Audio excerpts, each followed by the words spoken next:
Okay mga guys, no? So magbibigay ulit tayo ng reaction video, no? Ito kasi itong bibigyan natin reaction video, ito yung mainit na balita, no? Mas mainit na balita sa ating bansa. Mas mainit pa sa kaldero. Alam niyo naman na West Philippine Sea, no? Talagang atat na atat na. Atat na atat na kunin ng mga Chekwa, no? Itong ating West Philippine Sea.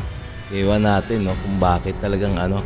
Kasi nga sa sobrang yaman ng ating bansa at ng ating karagatan, gustong-gusto na nilang kunin. So, samantalang ito ito bibigyan natin reaction to Ito yung pamagat Bombahin lahat ng barko ng China. Ito yung panag-utos yan ng Argentina President. Kasi may nakita silang mga 300 na China vessel ba? China Maritime Militia. So pinag-utos ng ng presidente ng Argentina na bombahin. buti pa ang Argentina, no. Talagang matapang, no. Talagang sinabihan niya na bombahin ang mga China diyan sa pagpumasok sa exclusive economic zone nila. Matapang, no? So, itong bibigyan natin reaction. Wag nyo, bibigyan natin tong reaction. Okay, mga guys, no? Wag nyo naman kalilimutang na mag-subscribe and like sa ating YouTube channel, Okay, bago tayo mag-umpisa. And also, please, paki-subscribe din kay Melbs Castle. So, sa kanyang video ito, bibigyan natin reaction. Kasi ito yung may init na balita, no? Mainit pa sa kaldero. Okay na, umpisa na natin. Kung aakalain mong malala na ang West Philippine Sea sa kamay ng Chinese Maritime Militia, may mas malala pa pala dyan. Nadiskubre kasi ng Argentina na halos mahigit 300 na Chinese Maritime Militia ang tumatambay sa labas ng kanilang exclusive economic zone. Nalaman niya nang may madetect na kakaiba sa kanilang radar system. Nang magpalipad ng fighter jet ng Argentina, yan ang tumambad sa kanila. Yung mga ilaw na yan ay Chinese Maritime Militia.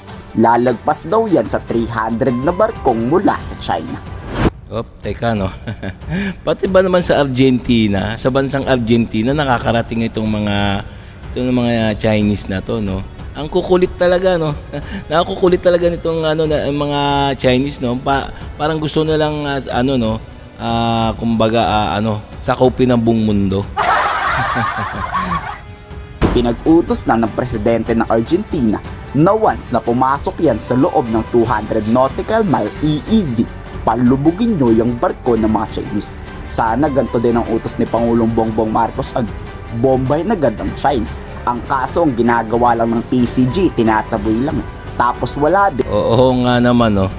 Sana nga ganyan nga gayahin dapat ni, kung sakali man kung talagang so sakali man kung gayahin ni ating presidente Bongbong Marcos, no, yung ganyan na bombahin kaagad yung mga pag may pumasok na yung mga intruder ba sa ating teritoryo.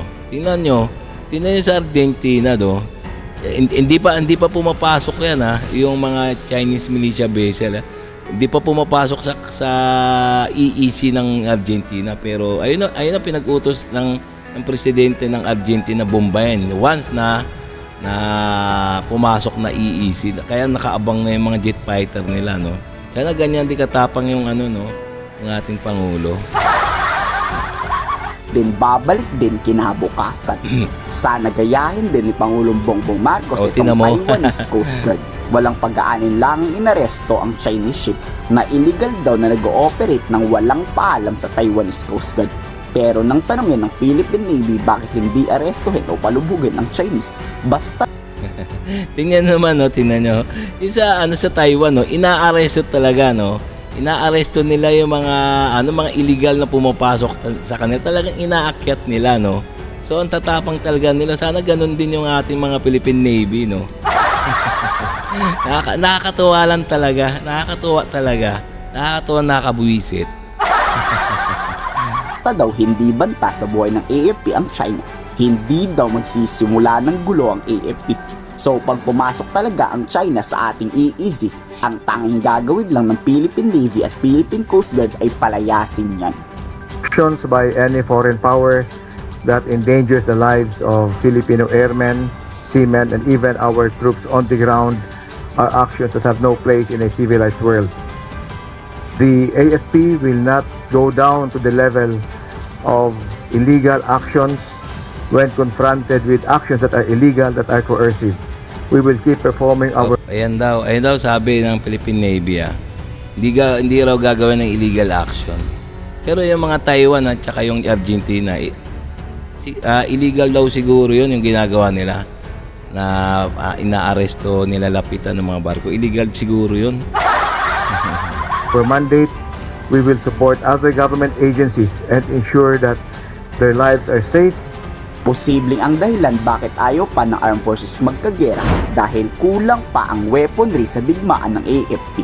Totoo naman, kaya nilulugod ng Army ang unang batch ng armas ay binigay ni US President. Oo nga naman, tama nga naman, Baka kulang pa yung mga kagamitin natin dyan, na panggera laban sa China.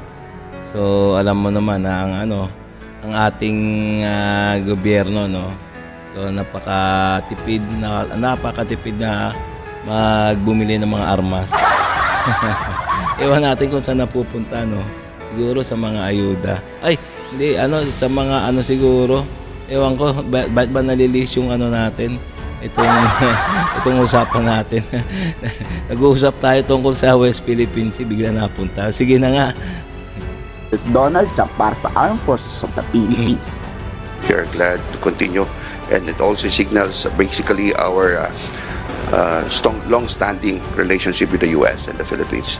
It has further strengthened the ties between the two countries. Panahon po ni President Donald Trump. So masarap po na makatanggap ng ganitong good news at ang suporta po ng US sa atin ay hindi po mapapasubali. Gaya ng balita natin kahapon, posibleng susunod na buwan o sa susunod na taon, i-release na ni President Trump ang F-16 fighter jet para sa Philippine Air Force at HIMARS naman para sa Philippine Army.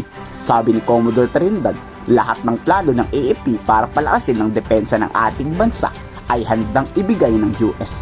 Ibig sabihin kasama na dyan ang US Navy warship na ibibigay naman sa Philippine Navy. Already particular program. Ayan na, bibigay daw ni Presidente Trump lahat ng tulong sa Pilipinas tungkol sa military. Ayan na. So talagang parang isip ni Trump talagang kawawang-kawawa na yata tayo. Kaya nga binibigay na lang o tinutulungan na tayo magkaroon ng mga high-tech na panggera, kaya ganun siguro. Quarters has mapped out for this year and even in the years to come. And with this particular unfreezing of the support by the US government, it only means that our programs that have been initially planned out will push through. This will include activities on sea, air, and land, and even our support systems, cyber, and other areas. Kayo sa tingin nyo, panahon na ba para palubugin ang barko ng China? O wag muna, magpalakas muna tayo ng mga puwersa. I-komento sa baba ang inyong salo. Kung para sa akin, syempre wag mo nang palubugin. Mahirap magpalubog ng barko kung wala naman tayong missile. Meron na tayong missile pero kulang naman, Wala tayong pang depensa. Tama nga naman, parang nagtitimpi lang yung ating AFP. Kasi nga wala talaga tayong wala talaga tayong pantapat sa mga Chekwa na yan. Kasi itong mga Chekwa kompleto yan, kaya nga mayayabang yan. Okay, so hanggang dito lang tayo mga kababayan, So kung nagustuhan nyo yung mga ganito mga reaction video, huwag nyo naman kalilimutan mag-like and subscribe sa ating YouTube channel para ma-update pa kayo sa mga susunod na video na aking pang i-upload. Okay? So maraming salamat sa inyo mga kababayan.